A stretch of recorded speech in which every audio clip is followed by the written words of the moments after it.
Hey everybody, welcome to Watch It Played. It's live. Is it live? I don't even know if it's live right now. Maybe before I get too excited, I should wait until I hear something from somebody saying this is actually working. I'm going to wait. Boy, this is... So I called this one the It's Live show. I should just call it the Panic Show. Every live show is just flop, sweat, and panic before it starts. So many problems. I'm watching the chat right now just to see if anyone sees or hears any of this current panic. Please let me know if you see any of this. I'm seeing a woo and a what. Good sound and visual. Amanda Panda, so good to hear that. Thank you. I think we can start. It really stinks that every start of every live show is a false start as you wait to see whether or not it's actually begun as the person running it. So, well, we're here. We're here, and this is the first live show since January of this year. It's been a long time. It's been a long time, and I would probably say the reason for that is just because of busyness and other things that have been going on. But maybe it's also because these things are terrifying to do. The technological element of it is it's a little tenuous, but it seems like we're working, and I'm getting lots of reports from people that it's working out. Good, T-Max, yes, you're seeing my panic, although hopefully I'm covering it a little bit up here. So we'll see as things go on and things maybe further fall apart or come together. All right, so I am going to be flying solo here, just be me and you, as many of you who show up. And I want to remind you, if you'd like to ask questions in this, because this can be kind of an interactive questions and answers, Q&A type of deal, the best way to send your question to me is in the comments to put all caps question, and then your question. The question itself doesn't have to be in all caps. Just the word question helps me find it amongst the chat. But of course, feel free to talk amongst yourselves. And when you want to get my attention, a big, large, bold question will capture my eyes. Anyway, let's see. I had a couple of things I wanted to talk about. I also have some questions that other people sent in earlier through the Watch It Played Board Game Geek Guild. If you're not already a member of the Board Game Geek Watch It Played Guild, you can find it very easily. Just do a Google search. That's the easiest way. Google search Watch It Played Guild Board Game Geek. It'll take you right there. And you can join. It's free, and you can be a part of the guild. I don't post a lot there, so it's not going to add a lot of extra stuff for you to track in your Board Game Geek subscriptions, but I do announce there when we're going to be doing a live show if you want to follow along that way. All right. I see a good evening from Germany. Hey, Marcus. Glad you could make it. It's probably, is it past your bedtime there? I have to think it's getting on in the hours. What's the topic? Well, there isn't a specific topic, John. We've got a few submitted questions. I have a couple of things I wanted to talk about here, and we're going to get to those. And also just whatever you feel like talking about. So feel free to chime in with a question, and we'll jump into that. All right, so one of the things that I wanted to start with was just something I found online that I thought was kind of interesting, and maybe people are aware of it, maybe they aren't, and I wanted to share it. It is a website called BoardGameHelpers.com, and it does this neat little job of summarizing your Board Game Geek collection and telling you a little bit about what that collection looks like in a sort of an aggregated way. Now, I think I have some screenshots. I could not figure out in the time before this live stream how to share with you the actual screen, the web browser screen. So I took some snapshots, and I'm sharing those instead. Let's see if I can bring up one of them now. Hopefully, okay, well, I've brought it up, but my face is now, okay, I'm gonna adjust here. I'm gonna hop over this way a little bit. There we go. How about this? Okay, that's better. All right. So this is a little summary of my collection. So if you go to this website, I'll put a link to this website in the description of this video once the video is posted and gone live. But if you'd like to follow along, BoardGameHelpers.com. It should bring it up, I believe. And like I said, I'll put a link to that in the description below. Anyway, you put in your BGG username, and then it gives you this summary. Now, this is just a part of it. I have a few different shots to show you here. It shows my collection here. It says how many games I own. 200. I do keep my BGG collection up to date. So there's games owned and expansions.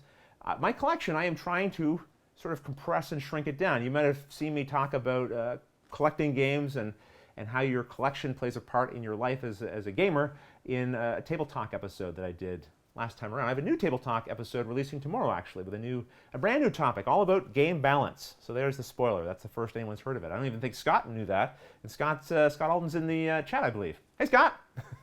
So actually, you might have seen it. It's actually on the YouTube channel, hidden. And if you want to go watch it, Scott, you can.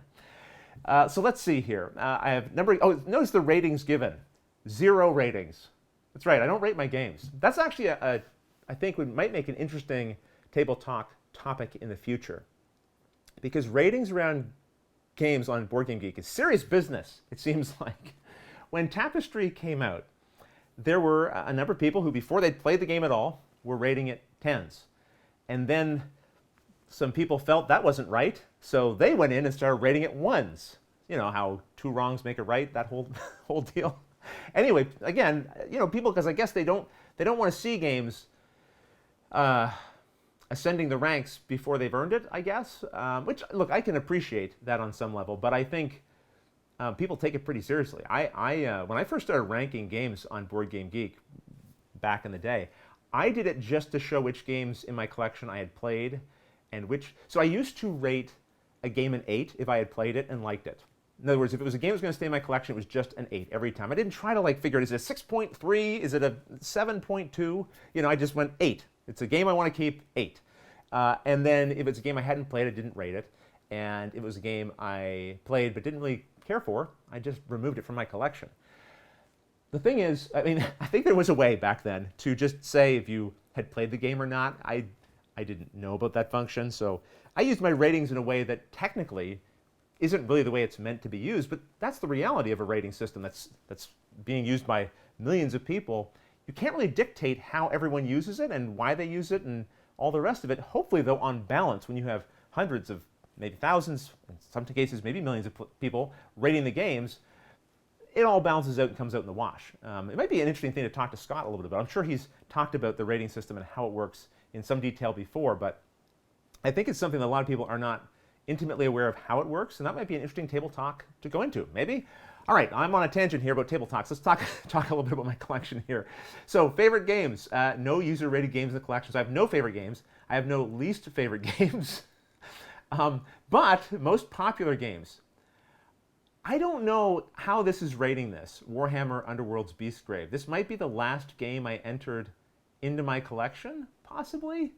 I don't know why it's saying the least popular game is Fantastic Gymnastics. Again, maybe this is the collective rating amongst the games that I own. Maybe that's what that's saying. The weight preference here I thought was kind of interesting. It says light. And when I look at my collection, the collection of games I have in front of me here over in the corner, I wouldn't think of them as light games so much, but I think what it is that I have so many games that are small box games. You know, it's easy to keep a bunch of little games. So I think those end up weighting it towards the lighter category, even though I have a number of games, you know, like I wouldn't call Trajan a light game. I have a lot of games kind of in that weight category. So anyway, light is what it says. That's fine. Favorite type, strategy. I think that makes sense. And favorite category, card game. Now again, I think this is pulling an aggregate of all kinds of different game mechanics and categories, right? Because a particular game might be rated in several different categories. So I have several games that include cards, so it's not surprising that card games are probably a favorite category, even though my games are not generally exclusively card games. All right, let's get off this screen and go to another one, because I want to spend all kinds of time here. I just thought you might be interested in seeing kind of what this thing can pull together. So it has some charts as well. This one, again, shows you the game zone, up in the top left-hand corner here. You know what? I'm going to jump over the chat just to make sure you guys can all see this, because I'm not sure that you can. Can you? Let me see. Well, okay, so I'm just noticing here, Jackie's mentioning, Daniel, Rodney won't ever tell you what he thinks of a game. That is traditionally true. In the live stream, or just in general on Watch It Played, I don't really talk about my thoughts and opinions on games. I try to avoid that for the most part. I definitely try to avoid that in my traditional content. I'm thinking about loosening that up just a little bit, maybe, here. I'm not interested in going into, like, what games do you not like and sort of taking pot shots at games. But look, maybe I'll answer the occasional, what game would you recommend for X situation type of questions. Maybe. We'll see. I have to see if I get comfortable and warmed up to that whole idea. It'd be very, very different for me. Okay, so Yes, the Mr. E, I imagine that's because of my user ratings that I'm getting weird answers, for sure. I am pretty sure that's what that is all about. Okay, going back to the charts here, because it does seem like these are popping up for everybody. So again, yes, medium light seems to be about where my collection is. My weight preference. It's funny it says preference, because again, I wouldn't say that my preference is lighter games, but definitely my collection seems to skew that way, although medium and light is sort of right behind there. Game type preference, strategy games and family games. That's not surprising to me. But look at the big drop off after that. Then it's down to party games. So I guess the bulk of my collection falls in that strategy and family game collection. Look, I got a family. I actually find a lot of family games work well in gaming situations with people who are new to the hobby. And I like having a few games I can just pull out for people who are not yet inundated in the hobby deeply, that I can just say, hey, here's some fun things I think you might enjoy. Just give them a little tease, right? A little taste of what the hobby's like.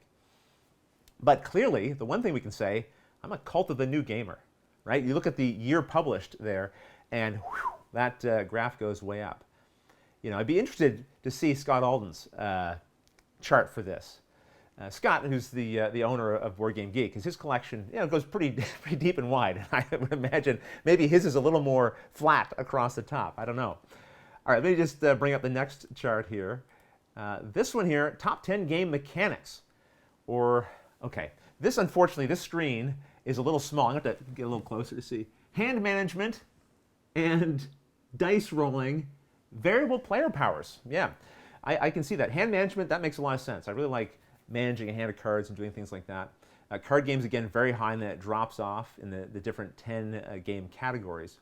Favorite designers. This was kind of an interesting one, because I wouldn't have been able to tell you what designers I have the most games from. And according to this, Rainer Knizia, which I wouldn't have guessed, actually. And Rob Davio, Wolfgang Warsch, and then some other names. Like, is that Pokemon? No. Frederick, Pokemon. Frederick Henny, I think. And so forth. And Antoine Bauza.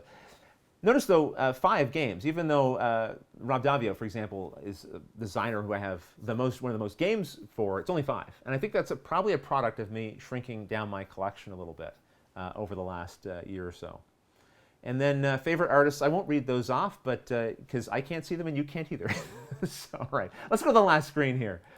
Oh, isn't this great? Aren't we having fun? Okay, so this one here, this was kind of interesting too. Like, so the number of players, most of my collection is aimed towards 2 to 4 player games, which I think isn't that the typical number for most games, somewhere between 2 and 4 players, I would think.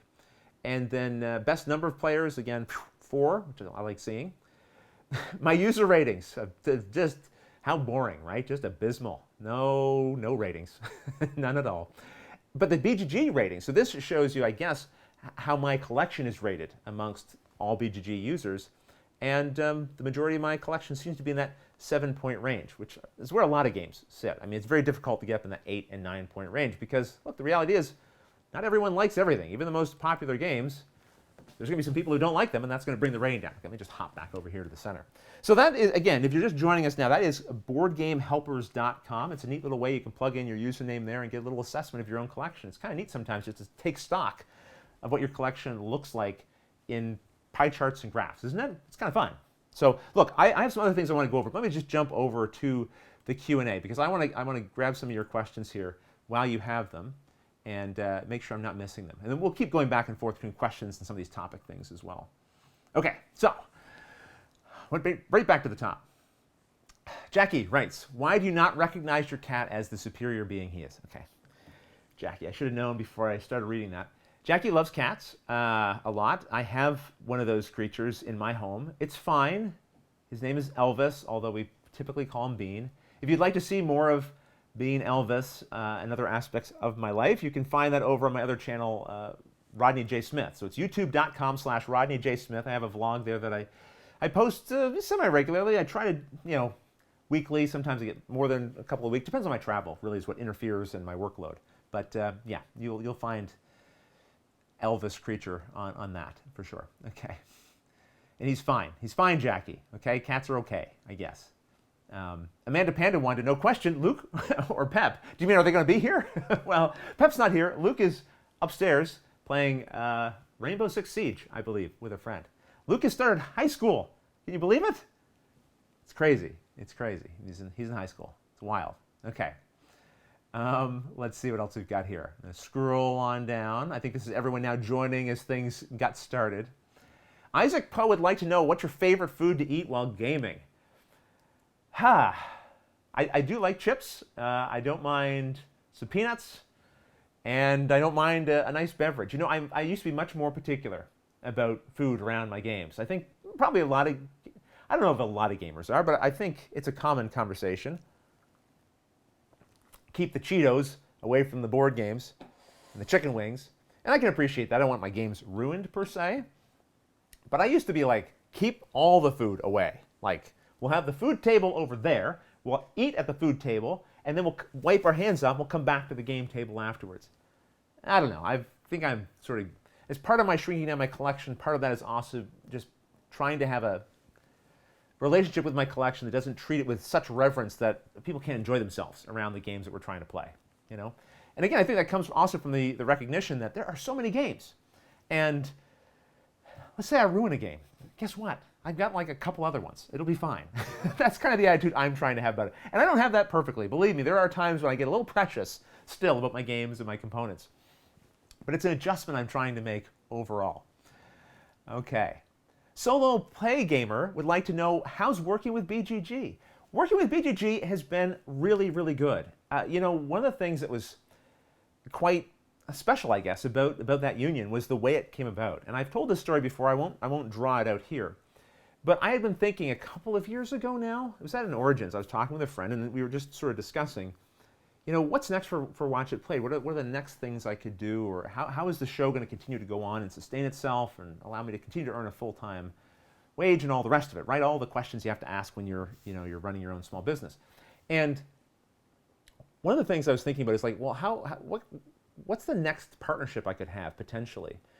And it's always been challenging for Watch It Played because I don't want to align myself with a particular retailer or a particular publisher necessarily, because then it sort of excludes you generally from working with other publishers or retailers or distributors and so forth. I wanted to remain very agnostic. I've always enjoyed that about the hobby. I like just sharing the games that I like, and no matter what publisher it is, no matter where they're from, and so on and so forth. And I didn't want to be restricted by the partnerships I made. And in that conversation, I realized Board Game Geek, that would be like the perfect partnership, because they're just here to sort of service the hobby in general. They're gaming agnostic. They're not trying to push one particular game or another, or publisher or whatever. And so I took some time. I didn't approach them. I wanted to get to know them a little better. So at different conventions, I would try to make an effort to be around them and sort of get to see, do I like these people? Would I like to be around them?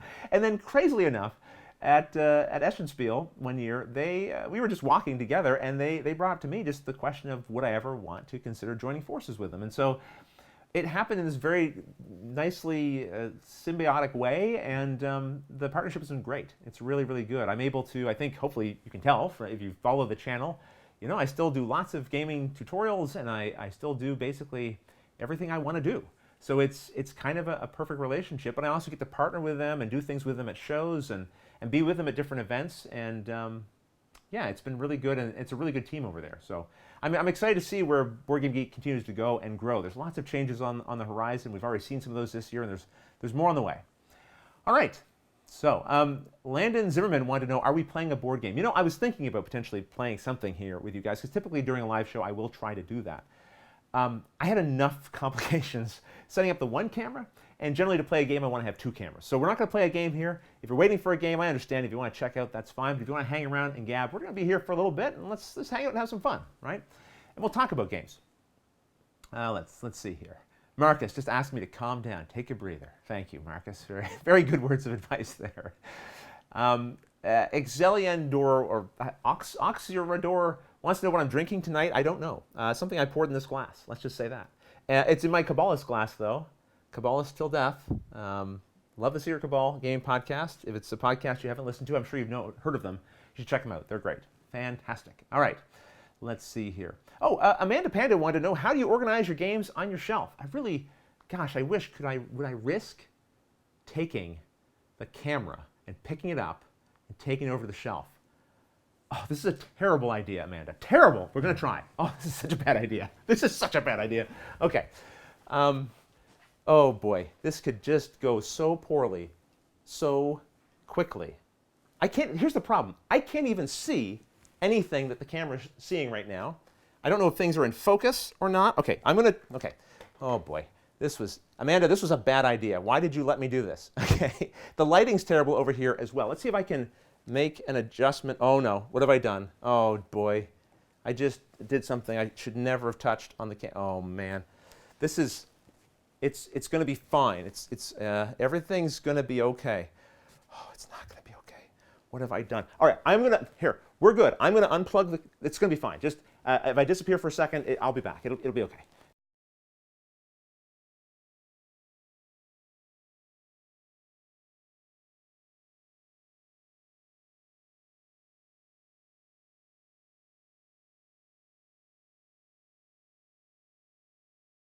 Oh,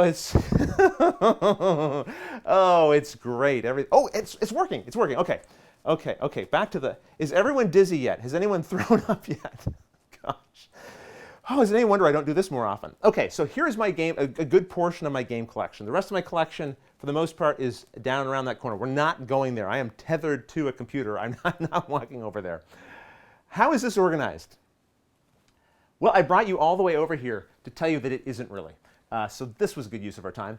No, I sort of have things organized by type. You can see there I have the Mansions of Madness grouping, and then I had a space above it, so I popped in Chronicles of Crime, because that's kind of an app-driven game, and sort of like a mystery-solving type of thing. Okay.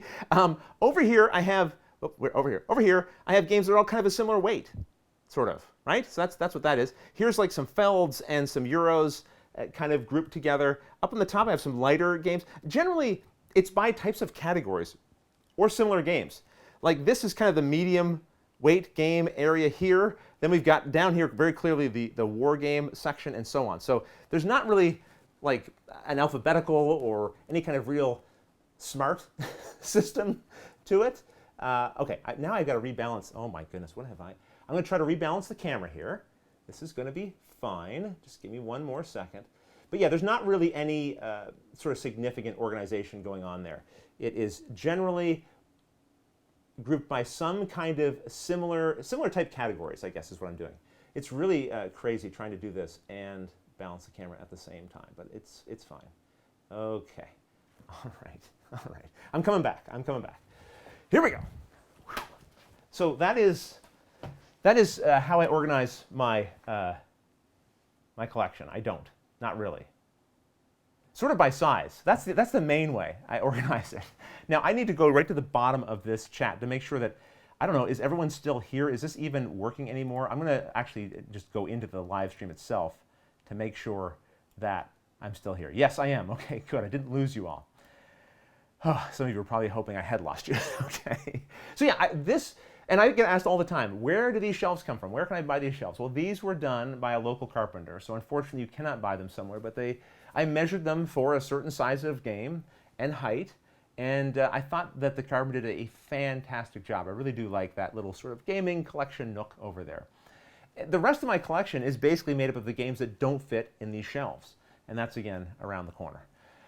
Okay, well, aren't you glad you asked that question, Amanda? I am. Okay, let's see what we got here next. Okay, so I have a question here from Chahan Ogaturk. Sorry if I'm mispronouncing your name there. I'm sure I did. As you are playing lots of games, what would you like to see in board gaming future? What kind of game producers should design more? What kind of games maybe should be produced more? You know what, people say like everyone's got a game in them. I don't feel that way. I don't feel like I have that kind of designer gene. Maybe, I could see myself coming into a gaming project that's already in development, maybe tinkering around and having some thoughts and ideas, especially around rulebooks. But as it relates to game production, I don't really have a lot of opinions there. Because I find the gaming hobby continues to surprise me all the time with new innovations or just even things that are not that new, but just slight little twists, things I didn't expect. I think one of the things I'm most excited about is we're seeing, I believe, a broadening of different types of themes coming into the hobby. Look, I love fantasy and sci-fi and all the traditional tropes that we're used to, but it's exciting to me to see things like Wingspan, to come out. Pipeline, even. Like, here's a game about laying pipe. And Watergate. Now, of course, we've had war games forever, I suppose, right? But or a Tavern in Tiefenthal, which is about running basically a bar, a pub, right? So I don't know. New and broader themes are exciting to me. But yeah, I just I do hear that question asked a fair bit, like what's the future going to look like for gaming? And I don't know. I really have no idea, and I don't spend a lot of time thinking about it because the games that are in front of me all the time are enough to fill all of my thoughts, let alone the ones that are coming down the line. But it's an interesting question, and smarter minds than mine are thinking about that, and they're planning their games accordingly. Let's see what we got here. So Mike and Stein would like to know, what convention will I be going to next? The next convention I'll be going to is Spiel in Essen. I'm excited about that. It's a big convention. I'll be there with Board Game Geek. If you're going to be there, please come by the booth. We'd love to see you there. There's lots of promos for sale, lots of stuff there. And also, we're usually doing our live streaming, so you can kind of come and see that. We also have the, what's it called? You know, the thing you vote and you can see the top games, the buzz, the Geek Buzz, the Geek Buzz. That's it. You can come and there's laptops set up, and you can put in the games that you're playing or liking and enjoying. And again, it aggregates that, and people can watch over the course of the con which games are getting the most attention and interest from the people who come by and enter their information there. Loads of people come by and do that. It's kind of fun to see. Let's see what else. Daniel would like to know, big fan of your channel, what do you think of Scythe? Okay, well, here we go. Here's a question about what do I think of a game? Kind of a review-y type of question, which I normally don't answer on the channel. But again, I'm trying to loosen up a little bit about that, just a little bit. And I will try to give you some kind of answer about that. I take a big drink first, though. Okay, Scythe, what do I think of it? That's a general question. I like it. It's in my collection. It's going to stay in my collection. I have the expansions for it. I have not played the legacy version of the game. I don't get games to the table with enough frequency with the same group of people to make legacy games easy for me to pull off. That said, I did recently go through the entire second season of Pandemic Legacy with my son. Very convenient. He lives in the same home that I do. So that made it much easier to do. But yes, I really do enjoy Scythe. I haven't played it in a long while. And that's the frequency of playing a game has been sort of weighing on my mind lately, because people will often ask me, what's my favorite game? And again, although I don't normally talk about it here on the channel, if you come up to me at a convention, I talk openly about what games I'm liking and even not liking sometimes. And normally, I would quickly answer Kemet. Kemet was my favorite game for the longest time, but I haven't played Kemet in a couple of years, I think. And so I have some reservations about saying that's my favorite game when I haven't played it for 2 years. It just feels like there's a weird disconnect. If that's my favorite game, then how come I haven't made time in the last 2 years to play it at least once? So, I don't know. But yeah, Scythe, I really enjoy Scythe. I liked, first of all, the production on it's fantastic. That goes a long way, I think, again, I think as someone who's trying to trim down their collection, I definitely look at the production value on a game. If I got 2 or 3 games that are kind of similar, which one's a little nicer produced? But the thing is, that's the other thing about this game is there's not a lot of games that are similar to Scythe in a lot of ways. The way it manages resources, the way it handles combat, and the sort of the minimalness. It's more of like a Cold War Scythe for the most part. Yeah, I enjoy the game. That's, again, not a very deep review of it, but this is new territory for me, trying to talk about this stuff on the channel. So we'll see. We'll see how far it goes here. Let me bring down here. Next question. Oh boy, it did that thing where it jumps. So I'm going to find where it jumped from. Oh dear. Okay, boy, you are asking a lot of questions here. This is fantastic. Thank you so much. I might not get to all the topics that I had here. Okay, I found where we get jumped off here. Question. Chrissy Stern just says, do you have any tips for how to teach games? Well, I have a couple of tips. I actually have done a couple of presentations about this in the past. Too bad I didn't have those notes here, because my notes are much better than my memory. But one of the things that I usually like to say, I start off that presentation by saying, be prepared. And that's like almost a nonsense kind of tip. What does that even mean? Be prepared to teach a game. But I'm really trying to drive home the fact that many people feel they're prepared when they aren't actually prepared. What they're generally prepared to do is play a game and have some fun. What they're not really prepared to do is teach a game. a lot of times, maybe you've played a game, maybe it was a month or so ago, and you really enjoyed it and you had a great time playing it, and you knew how to play it then, and you have friends coming over and you're like, oh, I'm going to teach that game, we're going to play that. And what you're prepared at that point to do is play the game, but you're not really prepared to teach it. Because invariably, once you get that on the table, you're going to be like, wait, how many cards do we all start with? What happens? What is the line of sight rules in this game compared to like the other 10 games I played since the last time I played this one? And so for me, preparation is a big tip. Give yourself some time before everyone lands. Sit there with the game. At least do a skim read of the rules. Find a tutorial video, maybe, right? Watch that. Watch it at 2 times speed if you have to, just again, to refresh your memory. And the big tip, here's the more practical tip. Teach the game out loud to yourself. Out loud is really important. I think when you talk in your own head, you can forgive yourself a lot. When you talk out loud and try to explain something, you'll trip over your words. You'll go down a rabbit hole. You'll repeat yourself. You realize you don't remember exactly what you're saying. You'll hear where you lack a little confidence in your voice. And that's the experience you're about to foist onto your friends.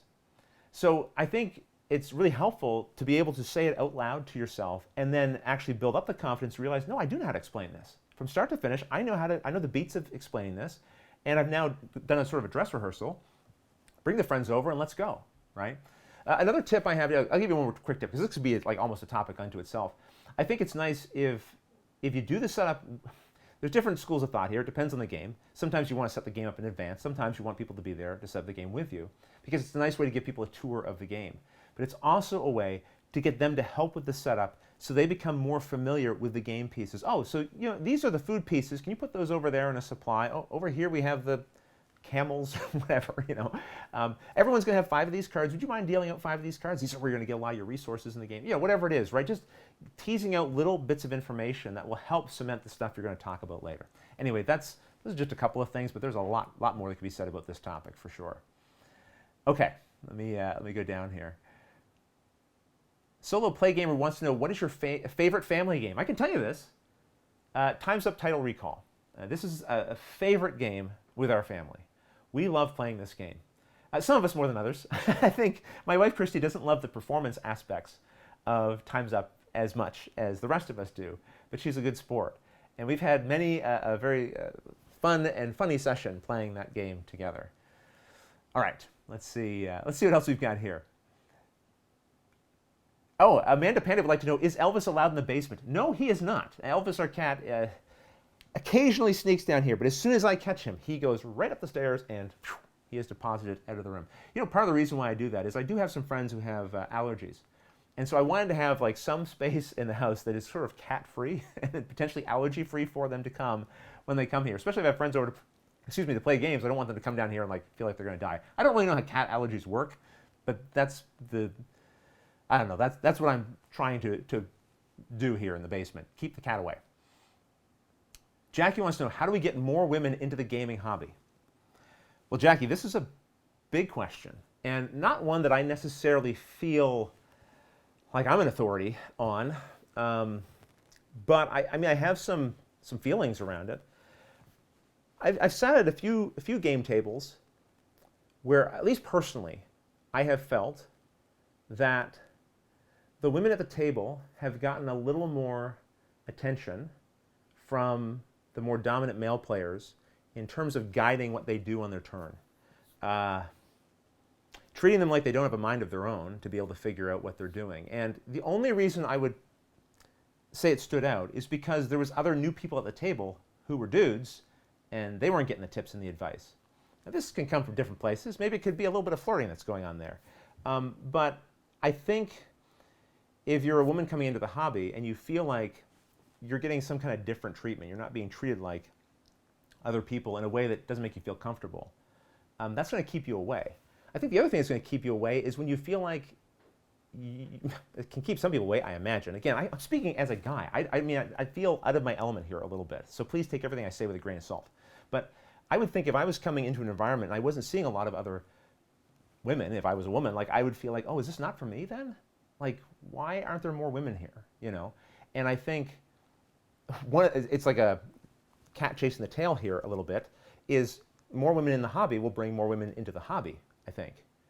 But then there's so many systemic ways in which encouraging and wanting to bring more women to the hobby have to be affected by so many other things.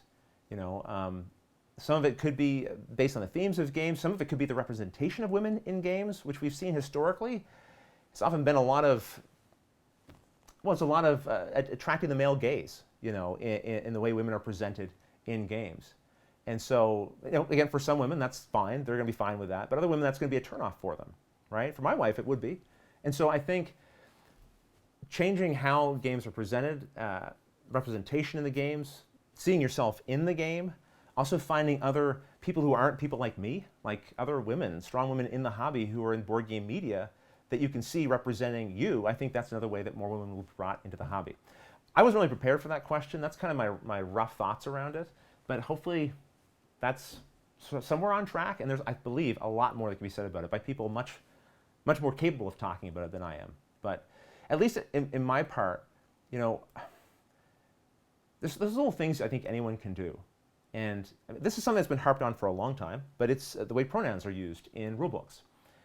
For the longest time, it was always male pronouns. And I made a decision early on in this channel that when I was teaching games, no matter what the rulebook referred to, I would always refer to people as they or them and try to avoid any kind of pronoun because I never wanted the person watching to feel like I wasn't talking to them, that I was talking to somebody else, but not you, right?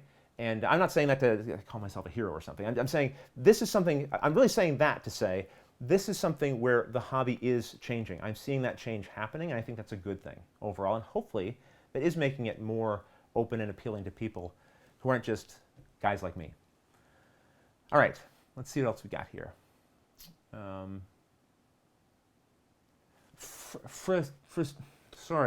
Frisuencia Nerd writes, which language independence game will you recommend for new gamers? Oh, and hello from, you're from Mexico, I'm from Canada, greetings to you. What language independent game would I recommend? You know, I'm going to recommend one to you, The Mind. There's very little language there. And again, now it's a party style of game that is kind of unique and different, might not appeal to anyone, but that's true of any game. But there's one I would recommend to new gamers because very low barrier to entry to play and absolutely no language dependency required. You can find that game. We have a tutorial for it and a full gameplay of it here on the channel. And oh my goodness, I can't believe the time. We're already 40 minutes into this, and I was going to try to keep this to an hour, and there are loads of questions here. Thank you, everyone, for all of these. And I have other stuff here I was going to talk about. Let me just jump away from the questions for a second and mention, is there anything here I wanted to tell you? Well, I wanted to let you know that Conspiracy, the Solomon Gambit, the tutorial for that just released today. So you can find that on the channel. The Funkoverse strategy game, we're going to have a video for that as well. That'll be coming out soonish, I hope. And, oh yeah, I mentioned my vlog, a new video for that released today. Tomorrow, the next Table Talk episode is going to release. Now, that's going to be over on the Board Game Geek channel. So if you're not subscribed over there, hop over there, subscribe, and you can watch that video when it releases. I'd love to get your thoughts on what I have to share in that episode. Oh, you know, sometimes people ask how they can support the show. This is something I wanted to mention because I do get this comment from time to time. I don't run a fundraiser anymore. Part of my collaboration with Board Game Geek has helped relieve that necessity. But hey, everyone can use support. So if you do want to support the show, there are ways you can do it. We do have a Pod Pledge store. If you search for Pod Pledge, P-O-D-P-L-E-D-G-E, and Watch It Played, you will find the Pod Pledge store. And there you can donate to pick up some promos, pick out the ones that you're interested in, and the money, the proceeds from that come back to support Watch It Played. There's actually even a super chat in YouTube. When you're in the chat here, you should be able to actually like ask a question and have it like, it'll blow up. If you make a donation with it, it'll blow up, and I don't know, I've never seen it done before. So if somebody wants to try, you can do it here. It will support the show, and it will do something in the chat. I have no idea what. Yeah, those are a couple of ways you can support the show. And hey, listen, if you would like to get a Watch It Played Board Game Geek little badge, you can. This is, well, it's not free. It actually costs Geek Gold.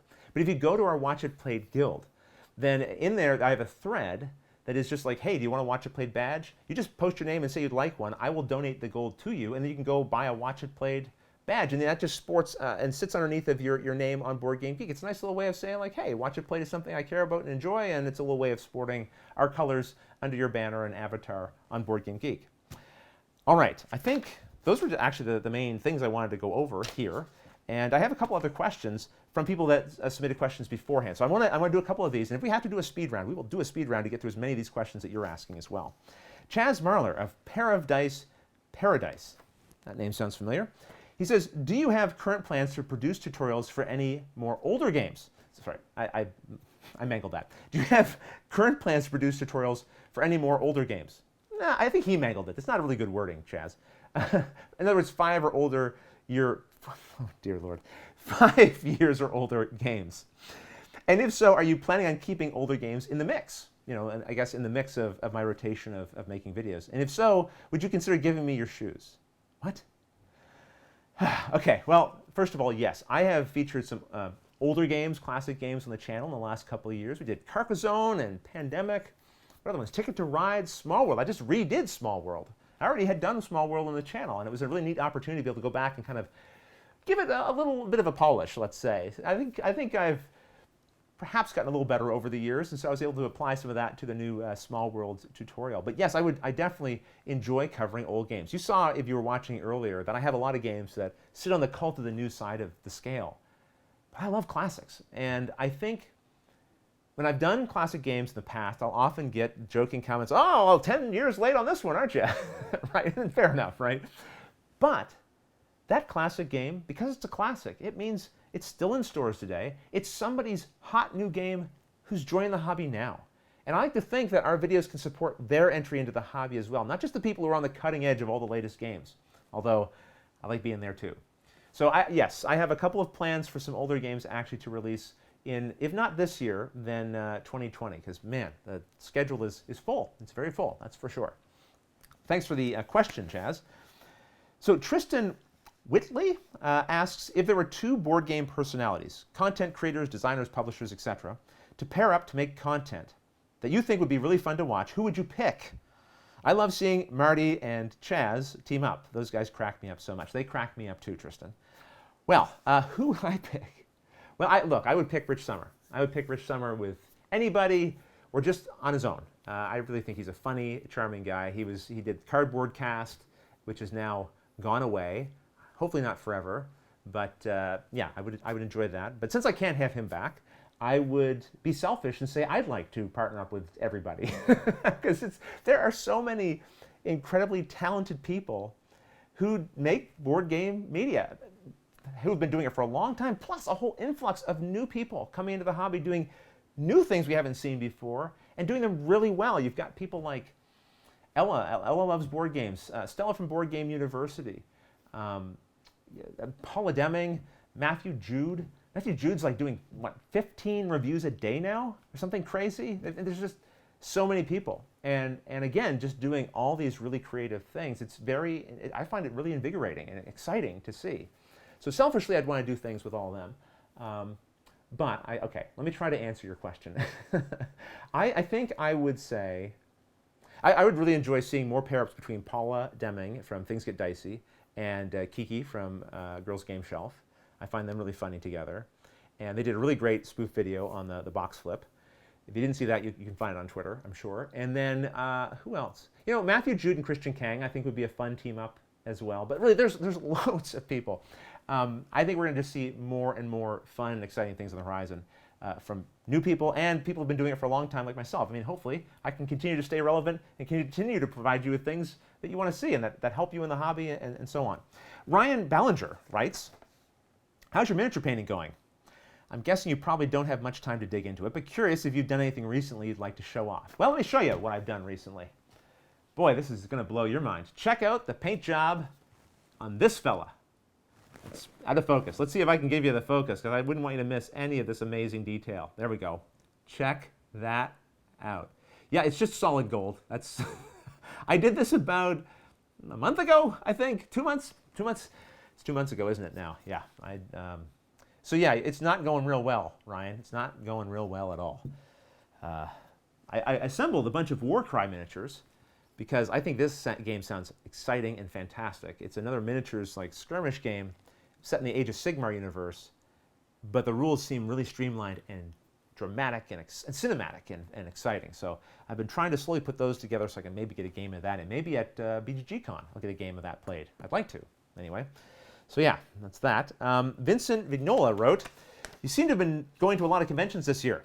What is your flight mileage up to so far in 2019? Would 2019 be a record for you? Yes. It would be. Any recent additions to your podcast list? Okay, so he's got a bunch of questions. All right. Uh, I'll answer that last one. Any recent additions to the podcast list? Yes. I've been listening to some magic podcasts. Not about Magic the Gathering, but like magic tricks and that's been a little bit of a side hobby I've been getting into lately. And also Death by Monster.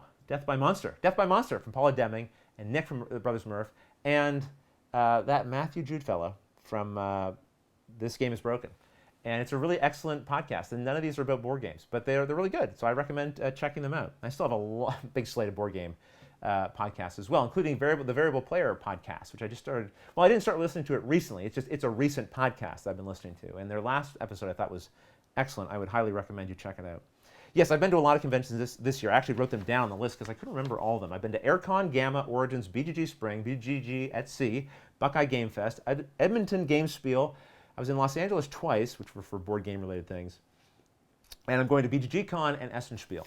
I think there's a couple other trips in there that I'm forgetting, but I don't know the mileage, but it's been a lot of travel. This year was a year of trying to see how much I could pack into a year and kind of figure out where my limits were. You know, I wanted to do a bunch of travel. I wanted to say yes to as many things as came across my plate, but I also wanted to do that without sacrificing the quality of the content going on the channel and find out whether or not I could maintain both. And I think I have. I think I've managed to put out as many tutorials as I ever have before while still doing as much travel and more travel than I've ever done before. And I think I've managed to maintain the quality overall. Again, all those things are things for you to assess, not for me to assess really. But yeah, I feel pretty good about how the year went. It was a lot of travel though, that's for sure. I do enjoy travel, but it was a lot. It was a lot. Okay. Ian wrote, Rodney, you play so many games, yet we never see you do a list of your top board games. The ones you love the most. We'd be really interested in hearing that. Would you make a top 10 list this year? Please make it. Well, Ian, I don't know that I would make a top 10 list, but I've talked about this before, and I just haven't, again, this is an area where all the travel and stuff has sort of hampered some projects that I've had in mind. I have some other show ideas, and one of them would be like a Rodney Recommends type of series, where it's very short, very quick, where I just recommend 4 or 5 games for a particular situation. They're not ranked, they're not ordered. Just a general sort of recommendation of things that I think would fit the bill for a particular situation. I think that's something I still would like to do. So keep an eye on that. It's something I want to work on as I get more downtime. I'm ready to go back to your questions. We've got 10 minutes left. Thank you all for staying with us here. I'm going to try to see how many of your questions I can get through. All right. Davy Jones would like to know, what are your thoughts on games that use apps as part of gameplay, i.e. Chronicles of Crime? Like or not your cup of tea? I love it. Mansions of Madness, Chronicles of Crime, fantastic. I love both of those games. I think they're a fantastic use of the app integration. They do things that they couldn't do without the app. I know some people feel like when they sit down to play a game, they don't want another screen to be staring at. I totally understand and appreciate that. But I find, especially with Mansions of Madness, it's not a game that I spend all of my time with my nose buried in the app. You have to use it, certainly, but I don't find like I don't find like it feels like I'm playing a video game. I feel like I'm playing a board game. And a lot of the things that maybe aren't the enjoyable parts of the game or things that just can't be done except by an app are being done by an app, which is fantastic. And I'm looking forward to see what kind of other innovations we have coming around the corner. Now, we've seen some things announced from CMON where they're talking about actually creating a board that is basically digitized and dice that will talk to the board and pieces that will talk to the board. Come back and ask me then, how do I feel about that level of integration into the hobby? I'm probably going to be fine with it. But I'd be curious to see if I feel differently when many of the components start to get digitized in some ways. Digitized a word? I don't know. All right. Hope that answered your question. The Steampunkist wrote, how do you decide which games to review? This is a question I've been asked on a lot of different live shows. And so, well, I was going to say I'm not going to answer, but I haven't done a live show for so long. I'll give you a quick answer. I'll try to make it very quick. I feature games that I want to feature on the channel. I never feature a game that I don't like in some way. And the game also has to be a good fit. And what does that mean? It means that, well, if I've just done 3 games in a row that are all kind of the same, then I don't typically want to do a 4th one.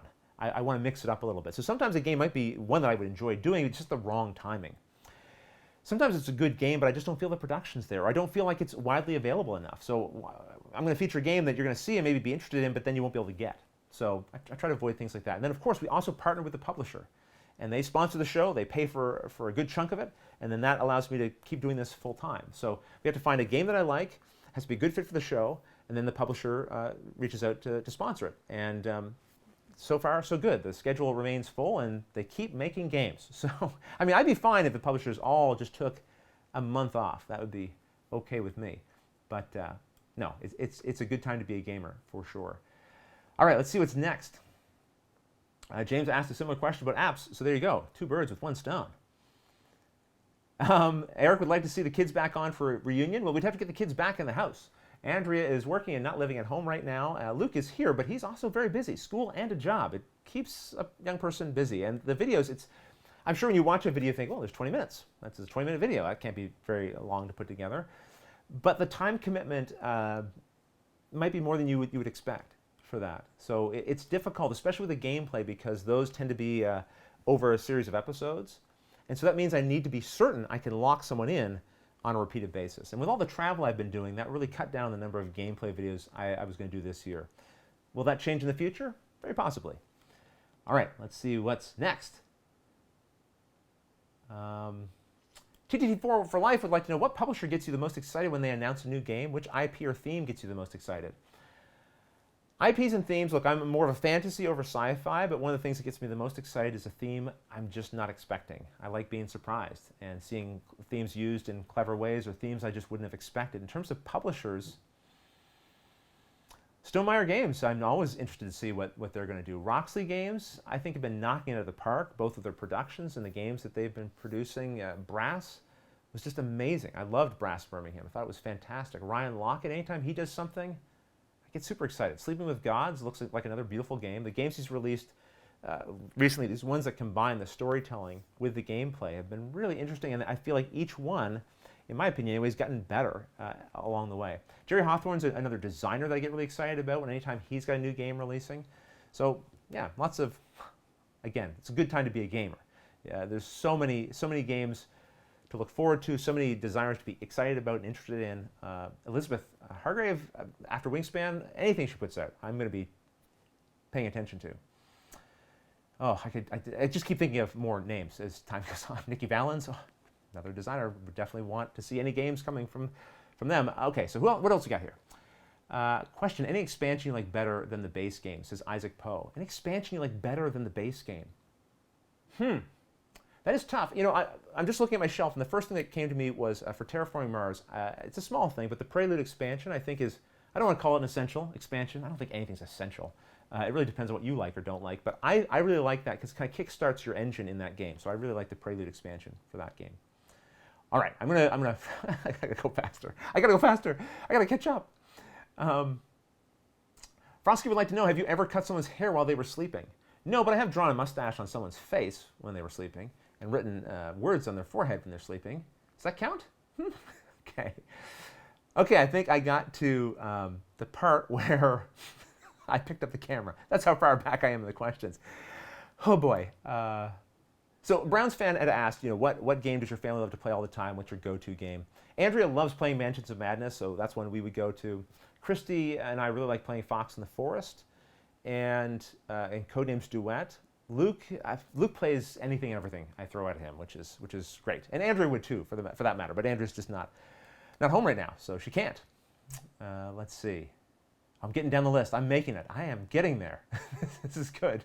Now, if I skipped over one of your questions, and you know I did, feel free to add at the bottom. We are getting to the end here, so I'm going to try to wrap up. So if you want to save this until the next live show, feel free to do so. I will do these again. Did you enjoy it? Let me know in the comments at the end of this if you enjoyed this frenetic live show, and maybe we'll do more of these. If you're enjoying it, I'm having fun. All right, let's see what we have next.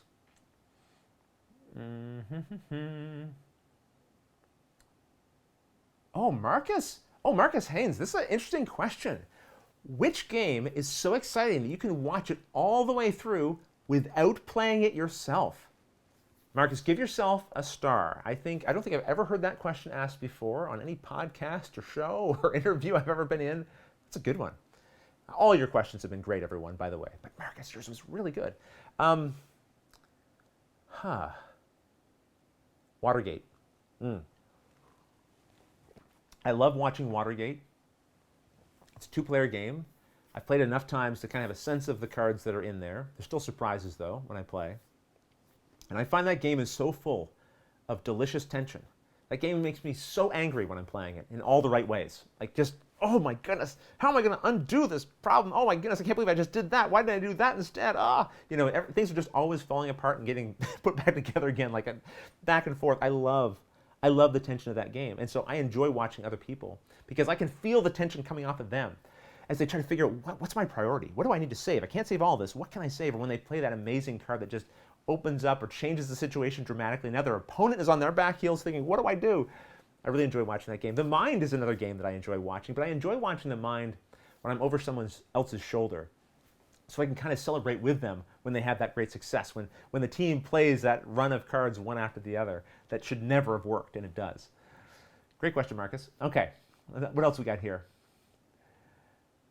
Yes, and Amanda Panda had mentioned to people, please make sure you put question in front of your questions. So anyone joining us, or maybe you joined us later, if you put question in all caps at the beginning of your question, it makes it a little easier as I'm running through the comments here to find your question. So I've probably skipped over some of yours if you aren't doing that. Don't worry, you can always do that in the future. Jackie would like to know what, okay, oh my goodness, I'm seeing some donation questions. Okay. I will stay on here until I get through all the donation questions, all right? That's my guarantee to you.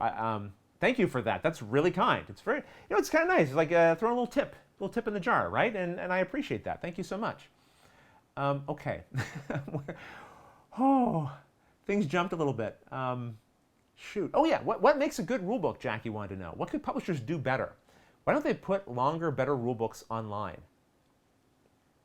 Oh, Jackie, you've got all the big involved questions.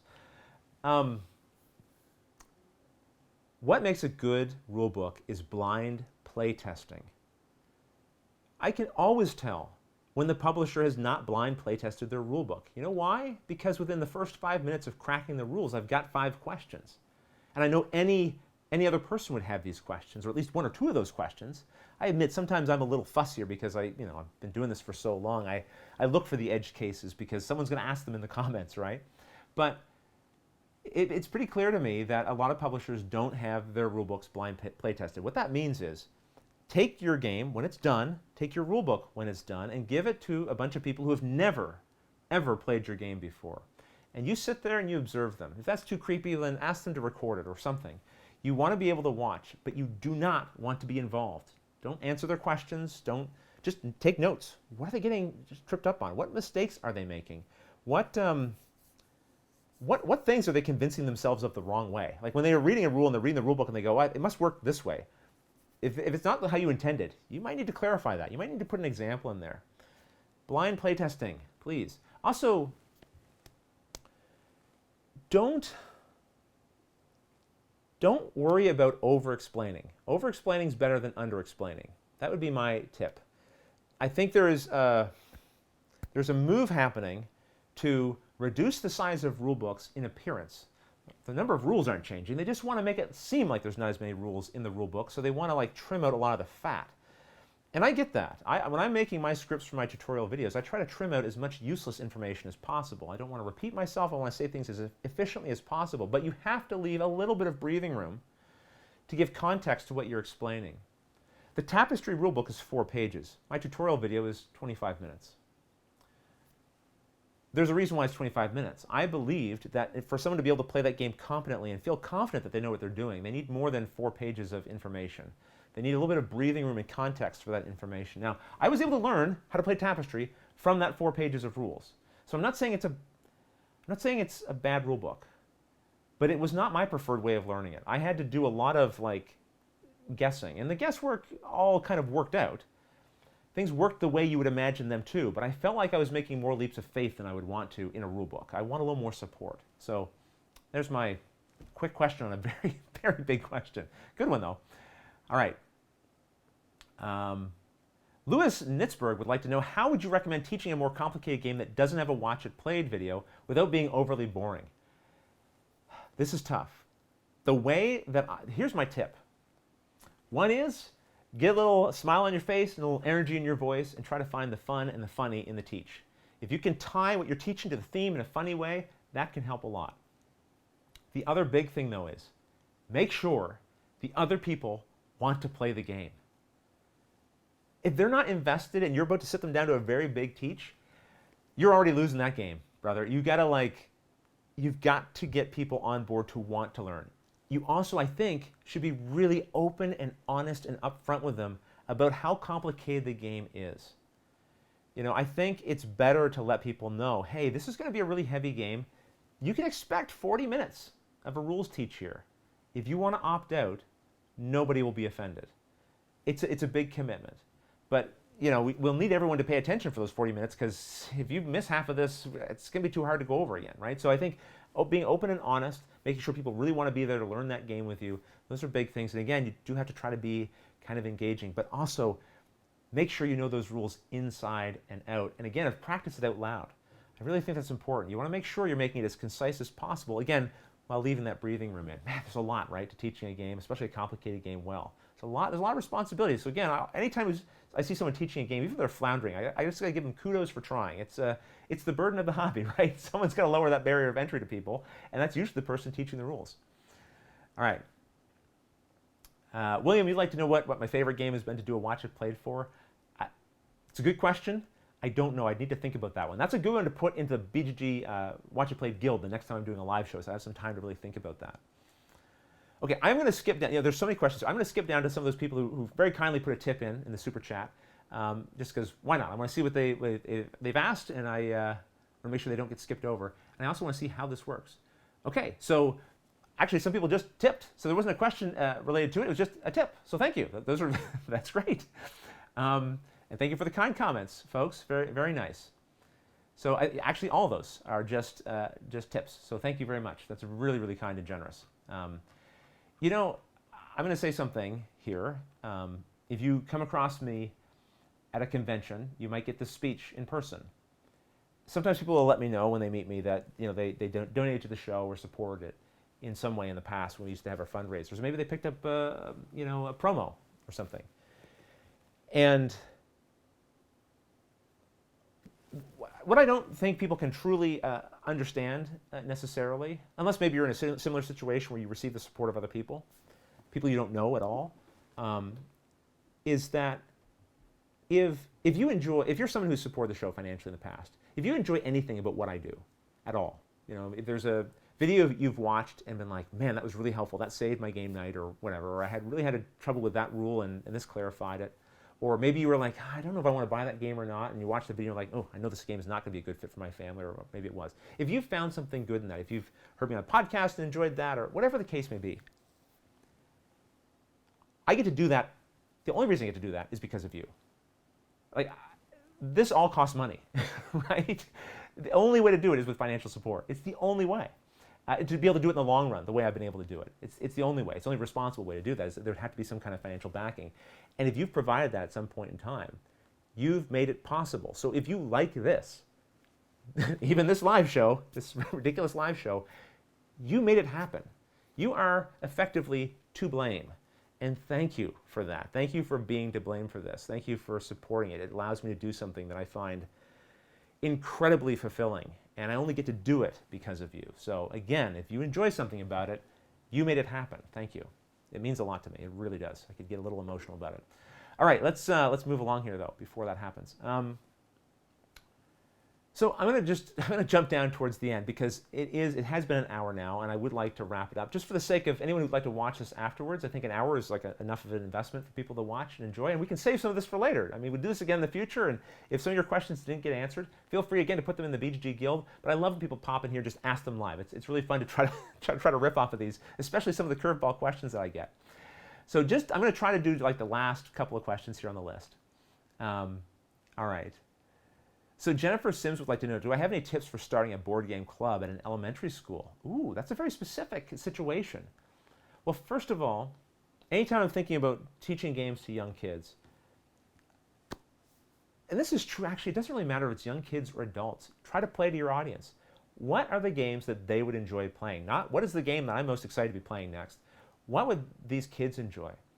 I think kids, obviously go for your kids' games. I think depending on the age, elementary is kind of a spread, but Haba games are a great starting point for really young kids. But Haba is also doing games like Honga that older kids could play, or Karuba? Karuba? Is that right? Haruba? Karuba? You know which game I mean, right? You know how games work. Yeah, there's a lot of games in there that I'd recommend. There's the one where you, what's the one where you fling the coconuts? Jenga, for crying out loud. Anything that's got a dexterity element can be really good. But yeah, I mean, I think the trick is to find a few games that you feel confident would be appealing to young kids. I think cooperative games are a nice option as well, especially if you're not certain how competitive the children are going to be with each other. And if you think that's going to be a problem, then having a few competitive games where you're all working together can be a really nice way to ease people into games. And then you can kind of figure out who is the more competitive people in this group and what games might be better for them, which games do we want to have some cooperative games for. So, okay, so that is that. Oh, and you know what? I'm going to do this just because I feel like I should. I want to say some call-outs to people. John Stroman, thank you very much for the support. Jennifer Sims, thank you for the support. Yannick Simard, thank you for the support. Stephen Bohannon, thank you for the support. And Jack Johnson, you as well, thank you very much. There's another donation here with a message retracted, so I don't know who that is from. Thank you, message retracted. Really appreciate that. Chrissy Stern, thank you so much for that. And your message here says thank you for helping me get in the hobby. Well, Chrissy, if I played some small part in that, that's a thrill. I really hope you've been enjoying your time in the hobby. Wes, hey Wes Rolmus. I'm not pronouncing your name right, but I know you. Thank you so much, Wes, for the support. I really appreciate that.